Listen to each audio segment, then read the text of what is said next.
لله نحمده ونستعينه ونستغفره ونؤمن به ونتوكل عليه ونعوذ بالله من شرور أنفسنا ومن سيئات أعمالنا من يهده الله فلا مضل له ومن يضلل فلا هادي له ونشهد أن لا إله إلا الله وحده لا شريك له ونشهد أن محمدا عبده ورسوله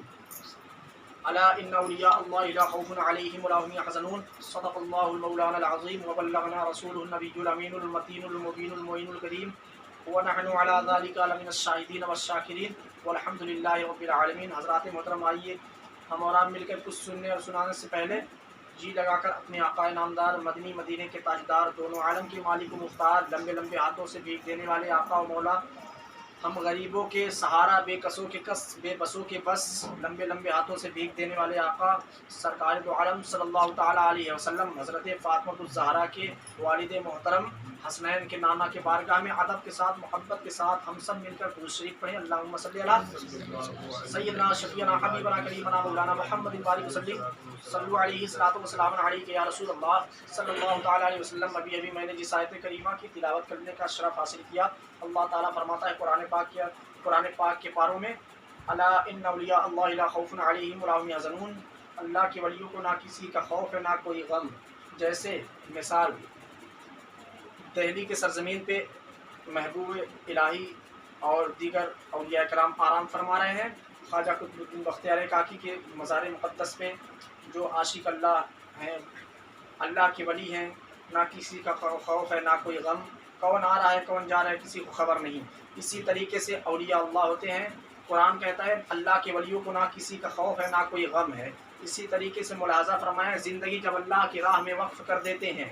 اللہ کی راہ میں اپنی زندگی کو، اپنے ہر ایک لمحات کو گزار دیتے ہیں، تو اللہ تبارک و تعالیٰ ایسے مرتبے کو فائز کرتا ہے جیسے وقت کا حضرت بابا فرید گنج شکر ہو، وقت کا قطب الدین بختیار کاکی، وقت کا محبوب الہی، وقت کا بابا فرید گنج شکر، وقت کا سرکار غوث اعظم، جن سارے اولیاء کرام کی گردن پر سرکار غوث اعظم کا پیر مقدس ہے، وہ سرکار غوث اعظم ہے۔ ایک بار اسی طریقے سے کوئی بیمار تھا جو اپنے شہر میں، اپنے محلے میں اس طریقے سے وہ رہا کرتا تھا، یعنی اس کی حالت اس قدر طبیعت اس کی خراب ہو چکی تھی، یعنی وہ اپنے موت کے لمحات کو پہنچ چکا تھا، موت کے قریب پہنچ چکا تھا۔ ڈاکٹر علاج کرتے کرتے لوگ تھک چکے، لیکن وہاں کے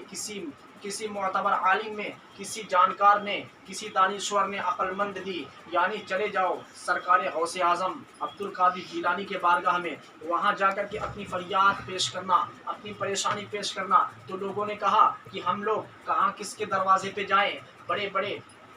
بڑے حاکم، بڑے بڑے ڈاکٹروں سے علاج کروا کر کے تھک چکے ہیں۔ دیکھیے کس طریقے سے اللہ والے ہوتے ہیں، اور جو اللہ تبارک و تعالیٰ اپنے کلام پاک کو، مقدس کلام جس کے سینے میں اتارتا ہے، جس جگہ بیٹھ کر کے پڑھتا ہے، اور پڑھنے کا اجر، پڑھنے کا عذر کیا ملتا ہے۔ دیکھیے سرکار غوث اعظم وہی سرکار غوث اعظم ہے۔ جب وہ شخص، وہ بیمار، وہ لاچار کو لے کر کے سرکار غوث اعظم کے بارگاہ میں لوگ پہنچتے ہیں، سرکار غوث اعظم کہتے ہیں، اے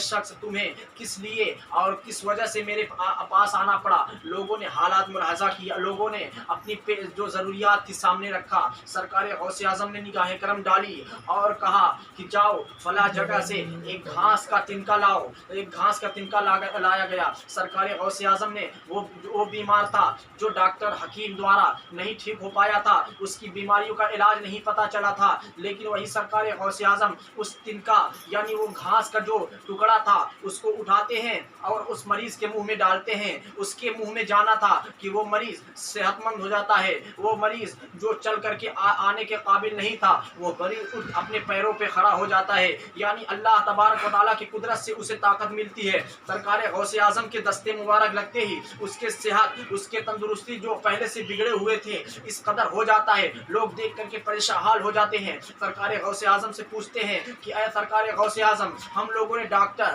حکیموں دوارا علاج کروا کر کے تھک چکے تھے، لیکن آپ نے کس طریقے سے اور کون سا ایسا نسخہ تھا جو اس کے منہ میں آپ ڈالتے ہیں فوراً بیمار شفا پا جاتا ہے۔ سرکار غوث اعظم نے یوں ہی فرمایا کہ وہ گھاس، وہ تنکا جو تھا وہ کوئی عام تنکا نہیں تھا، بلکہ وہ حافظ قرآن جا رہا تھا۔ حافظ قرآن کے قدمے مبارک پڑھتے ہی وہ گھاس کے اندر یہ طاقت آ چکی، اللہ تبارک و تعالیٰ کے قدرت سے، اللہ تبارک و تعالیٰ کے رحم و کرم سے اتنی طاقت اس گھاس میں آ گئی کہ وہ بیمار لاچار وہ مجبور آدمی شفا پا جاتا ہے. یہ اللہ کے ولی ہوتے ہیں سبحان جو اللہ، اللہ سبحان کے اللہ، بارگاہ بے میں شک. مقبول ہو جاتے ہیں. اللہ تعالیٰ کسی بلند مقام پہ فائز کرتا ہے تو یوں ہی اس قدر فائز کر دیتا ہے. گویا اللہ کہتا ہے کہ میرا محبوب بندہ میرے بارگاہ میں جو مقبول بندہ ہے، چونکہ اللہ ہر چیز سے پاک و صاف ہے. اللہ کے پاس نہ ہاتھ ہے، اللہ ہاتھ سے پاک ہے، پیر سے پاک ہے، آنکھ سے پاک ہے، سونے سے پاک ہے، اٹھنے سے پاک ہے. لیکن اللہ کہتا ہے کہ اگر میرا کوئی مقبول بندہ اللہ اپنے بارگاہ میں جسے مقبول کر لیتا ہے، گویا اس کی ہاتھ خدا کا ہاتھ ہے، اس کی پیر خدا کا پیر ہے. اللہ تبارک و تعالیٰ نے قرآن پاک میں ارشاد فرماتا ہے الا ان اولیاء اللہ لا خوف علیہم ولا هم يحزنون. اللہ کے ولیوں کو نہ کسی کا خوف ہے نہ کوئی غم. سلام پڑھ لیجیے. ارے پنکھ